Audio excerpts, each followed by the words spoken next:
What happens when a powerful man's betrayal becomes public knowledge?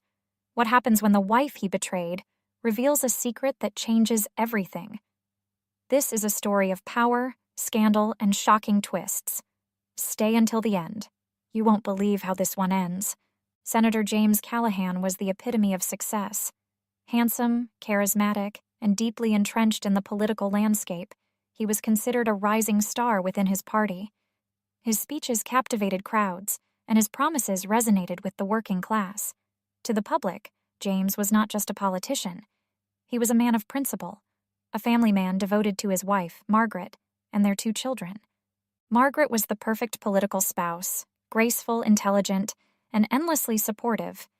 She stood by James at every campaign rally, every charity gala, and every victory speech. To the outside world, they were the ideal power couple, the embodiment of the American dream. But behind closed doors, cracks were beginning to form. It started as a murmur, a whispered conversation among reporters, a veiled comment during a press briefing. James had been spending a lot of late nights at the office, often accompanied by his young and attractive secretary, Lila Monroe. Margaret noticed the change too. James became more distant, his excuses for missing family dinners growing weaker by the day. "Another late meeting," he would say, avoiding her eyes.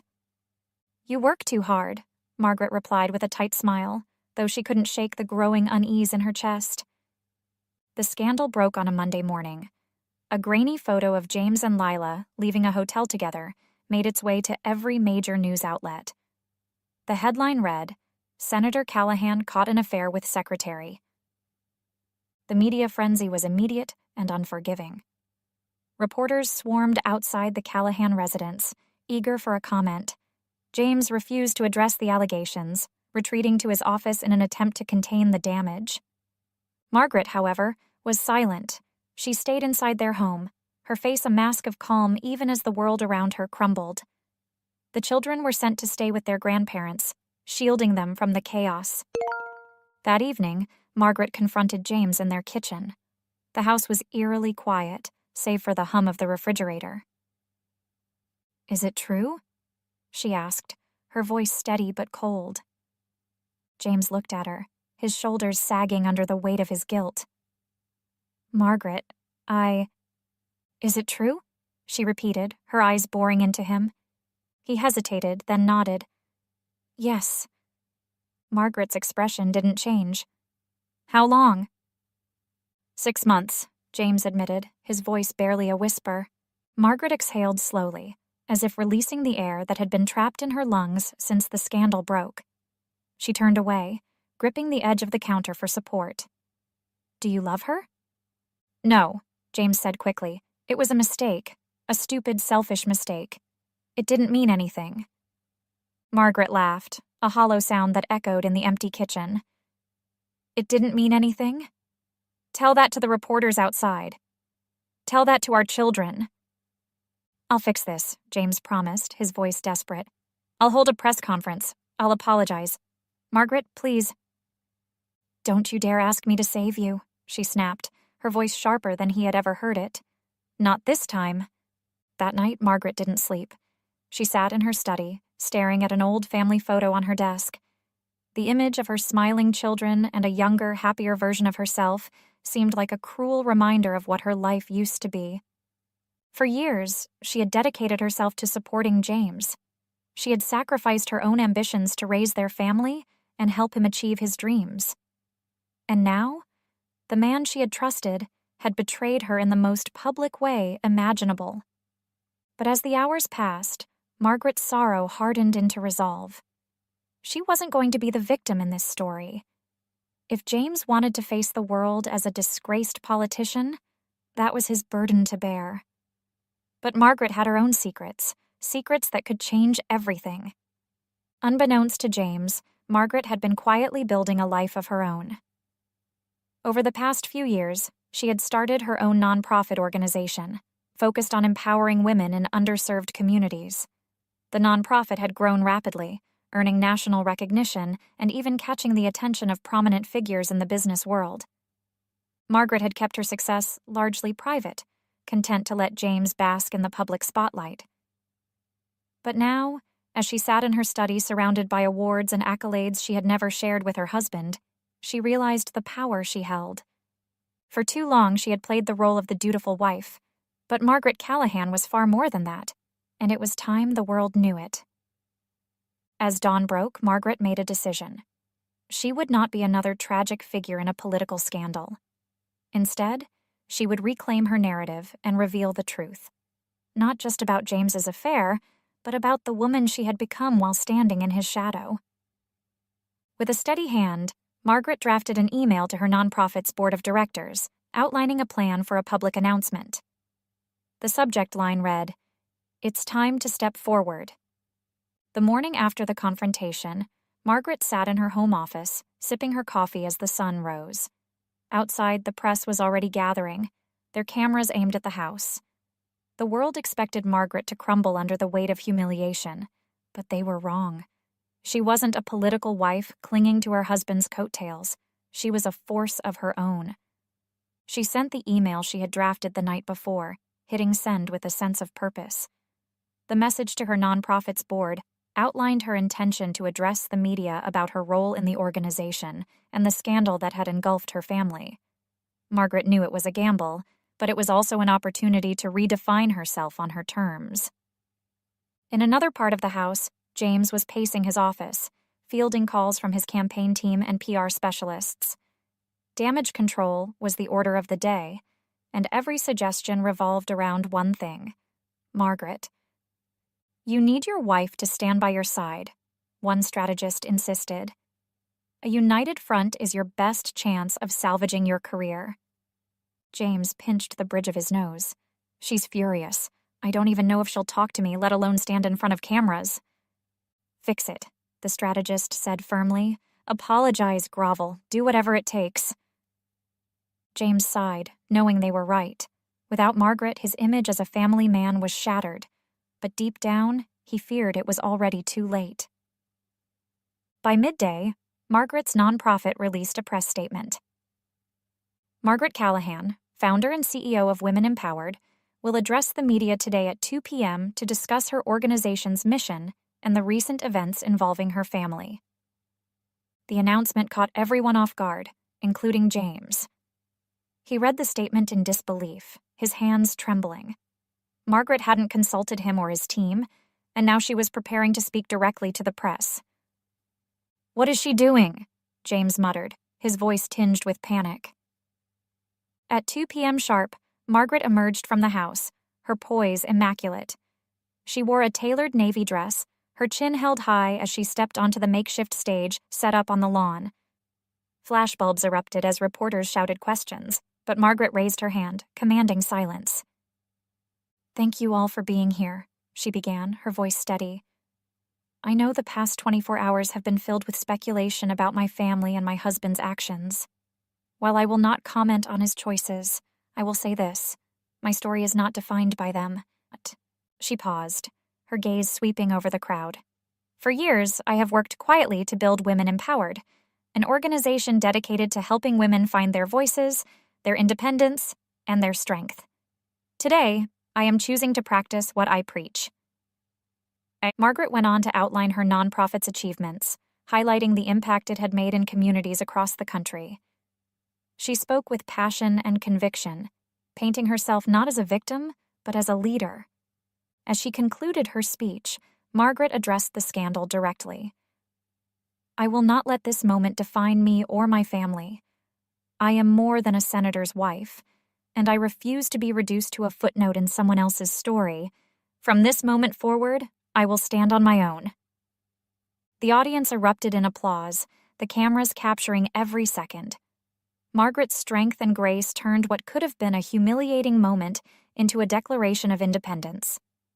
Watching the press conference from inside the house, James felt a mix of awe and dread.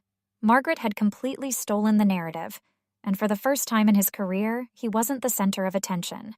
She had taken control in a way he hadn't anticipated, and it left him reeling. When Margaret returned to the house, James approached her cautiously. "Margaret, I didn't know you were going to do that." She fixed him with a cold stare. "You didn't need to know. Look, James began, his tone pleading. I know I've hurt you, but we can still fix this. If we work together? Margaret cut him off. There is no we, James. You made your choices, and I'm making mine. Her words left James speechless, and for the first time, he realized just how much he had underestimated her. Margaret's press conference quickly went viral, dominating headlines and social media. The narrative shifted from James's betrayal to Margaret's empowerment. Comments flooded in, praising her strength and composure. Margaret Callahan is a queen. She deserves so much better. She turned a scandal into a platform for change, iconic. Forget the senator. Margaret should run for office. The attention bolstered Margaret's nonprofit, leading to an influx of donations and support. Women across the country reached out, sharing their own stories of resilience and thanking Margaret for inspiring them.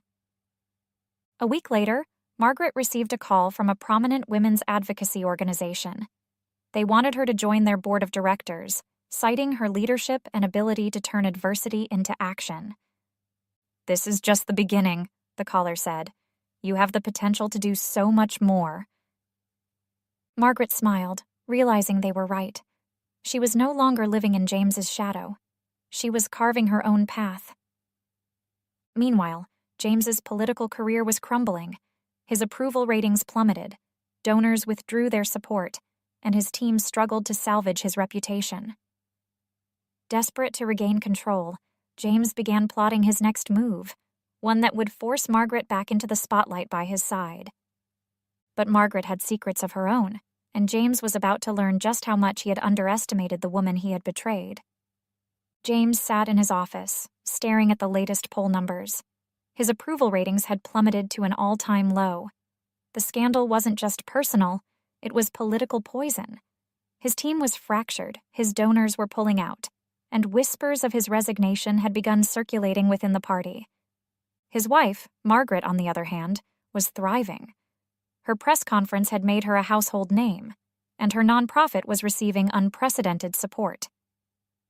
The media's attention had shifted from James's infidelity to Margaret's empowerment.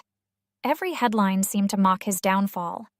Margaret Callahan rises while husband crumbles. James couldn't afford to let Margaret slip away completely. He needed her, not just as a wife, but as a symbol of stability. That evening, he cornered her in the living room, his tone more pleading than authoritative. Margaret, he began, I know I've made mistakes, but we've built a life together. We've built a family. I'm asking you, for the sake of our children, for the sake of everything we've worked for, stand by me. Margaret raised an eyebrow, her expression calm but unimpressed. Stand by you? James, you stood with another woman. You made your choices. Why should I help clean up your mess? Because we're stronger together, James replied. Think about what we could do as a united front. I'll support your nonprofit, amplify your message. In return, you help me rebuild my career. Margaret stared at him for a long moment, then smiled, a cold, calculated smile that sent a shiver down James's spine. I'll think about it. But as James left the room, Margaret's mind was already racing. She wasn't planning to save him. She was planning something far more transformative. The next day, Margaret received a plain white envelope in the mail. There was no return address, but the handwriting was familiar. Inside was a single sheet of paper with a typed message. If the world knew the truth about James, his career wouldn't just be over, it would be destroyed. Let me know if you're ready to talk. At the bottom was a phone number. Margaret's pulse quickened. She had always suspected James wasn't as clean as he portrayed himself to be, but this was confirmation that someone else had proof. She debated for hours before making the call. The voice on the other end belonged to a man named Victor. He claimed to have worked closely with James during his earlier campaigns. According to Victor, James had been involved in shady deals, accepting donations from questionable sources and making backroom promises that compromised his supposed integrity. "Why are you coming to me?" Margaret asked, her voice guarded. "Because you're in the perfect position to expose him," Victor replied. "And after what he did to you, I figured you might want to. Margaret was silent for a moment. Send me the evidence. 2 days later, Margaret received a secure email containing dozens of documents. There were financial records, email exchanges, and even recorded conversations. The evidence painted a damning picture of James as a man who had used his political position for personal gain. Margaret's hands shook as she scrolled through the files. This wasn't just about infidelity anymore. This was about integrity, about justice. James had betrayed not just her, but the people who had trusted him. But how could she use this information without implicating herself or further hurting her children? That evening, Margaret confronted James in his office. She walked in holding a folder containing the evidence Victor had sent her. What's this? James asked, frowning as she placed it on his desk. Proof, Margaret said simply. Proof of the man you really are. James's face turned pale as he flipped through the documents. Where did you get this? Does it matter? Margaret replied, crossing her arms. You've lied, cheated, and stolen your way to the top. And now, it's all coming back to haunt you. James's voice turned desperate. Margaret, you can't do this. If this gets out, I'll lose everything. You've already lost me, she said, her voice cold. The rest is up to you. Margaret spent the next few days wrestling with her conscience. Exposing James would destroy him and potentially hurt her children. But staying silent would make her complicit in his lies. She sought advice from her closest confidant, Angela, the vice president of her nonprofit. Margaret, Angela said gently, you've built a platform based on truth and empowerment. If you let this slide, you're betraying your own values. Margaret nodded, her resolve hardening. You're right. It's time the world knows the truth. Margaret drafted a statement, carefully choosing her words. She didn't need to embellish or sensationalize. The evidence spoke for itself. With Victor's help, she coordinated the release of the files to a trusted journalist, ensuring the story would be handled with integrity. As she hit send, Margaret felt a sense of liberation. The truth was no longer a burden she carried alone. But as the story broke, she knew the fallout would be enormous. And James? He had no idea what was coming. By morning, every major news outlet was ablaze with the revelations about James Callahan. Headlines screamed betrayal and corruption. Senator Callahan's scandal deepens. Allegations of financial misconduct emerge. From affair to fraud, the rise and fall of James Callahan. Political power couple no more, Margaret Callahan's stunning move. The story wasn't just about James's corruption.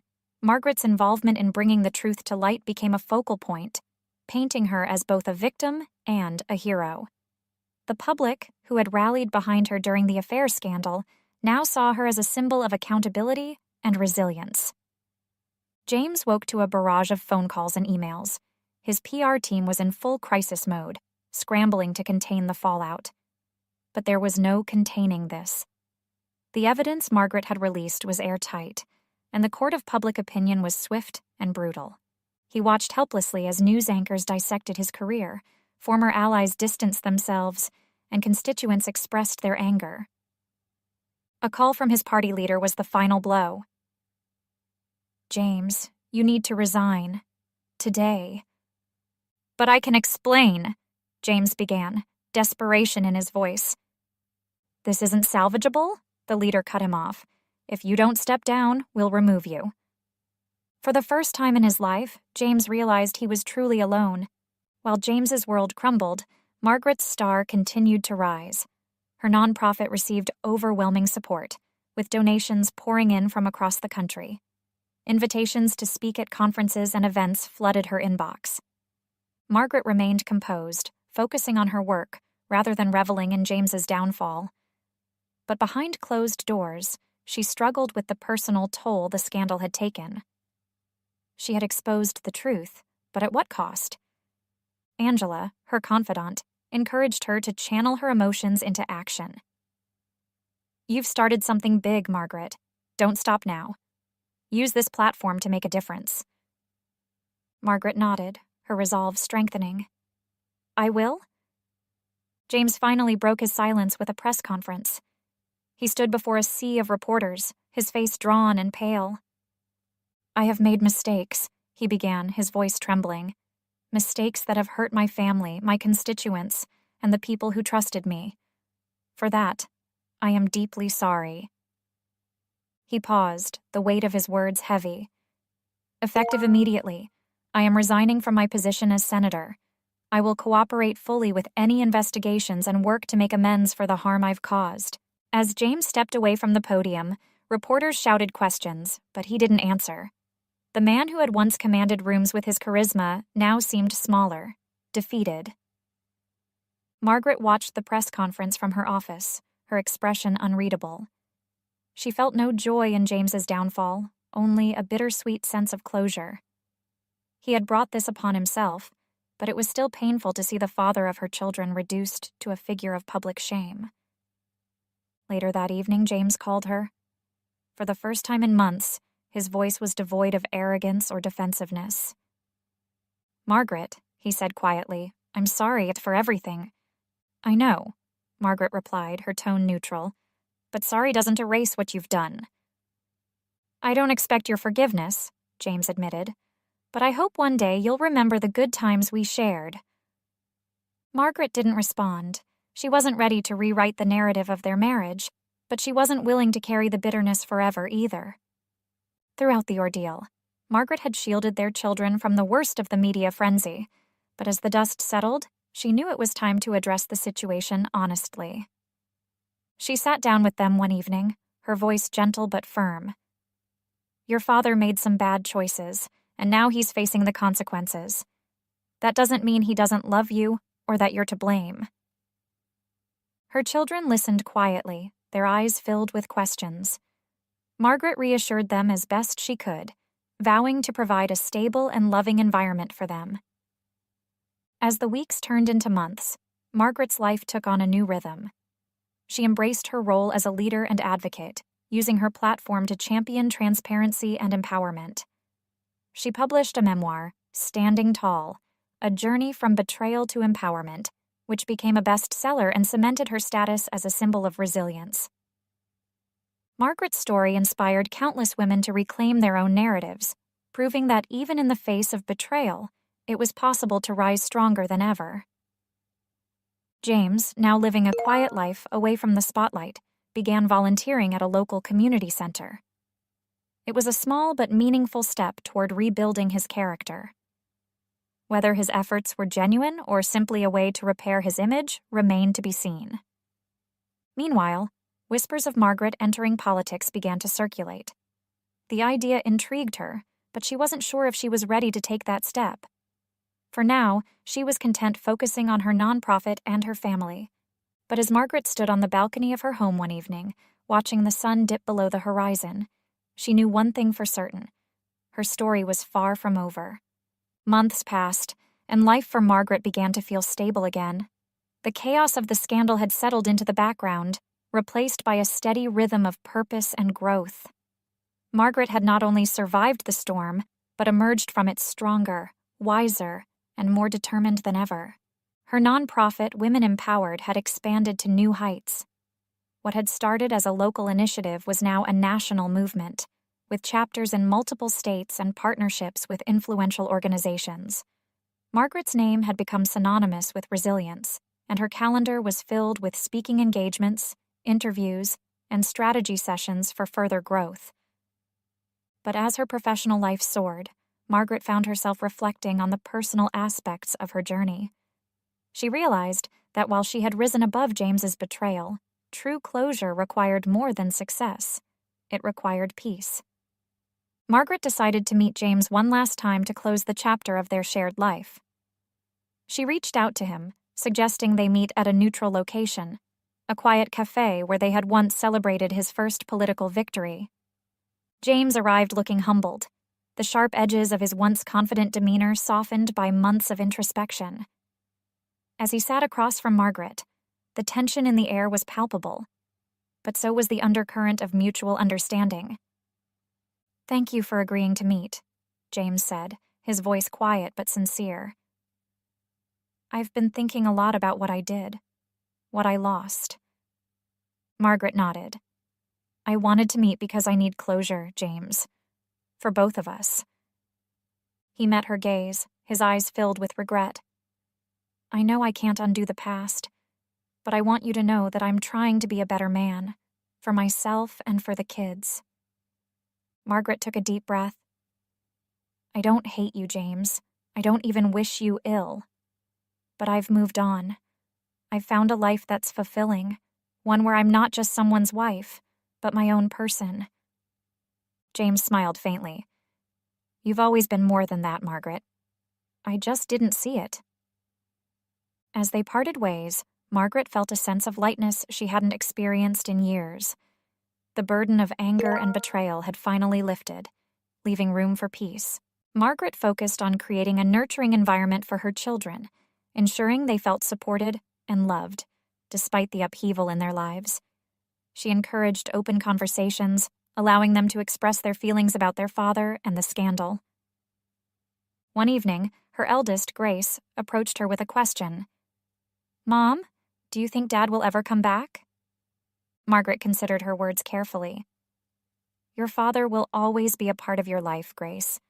He's trying to be better, and I hope one day you'll be able to rebuild your relationship with him." Her response brought a small smile to Grace's face. Margaret knew that helping her children heal was one of her most important responsibilities.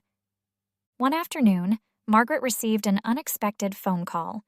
It was from a prominent political strategist who had been following her rise in the public eye. "Margaret, your story has inspired so many people," the caller said. "Have you ever considered running for office? We believe you'd make an incredible candidate." The idea took Margaret by surprise. She had spent years supporting James's political career, but she had never imagined stepping into that world herself. Yet, the thought of using her platform to enact real change was undeniably appealing.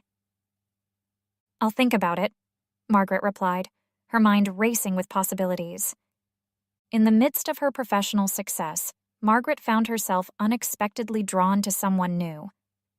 David, a journalist who had covered her nonprofit's work, had become a close confidant over the months.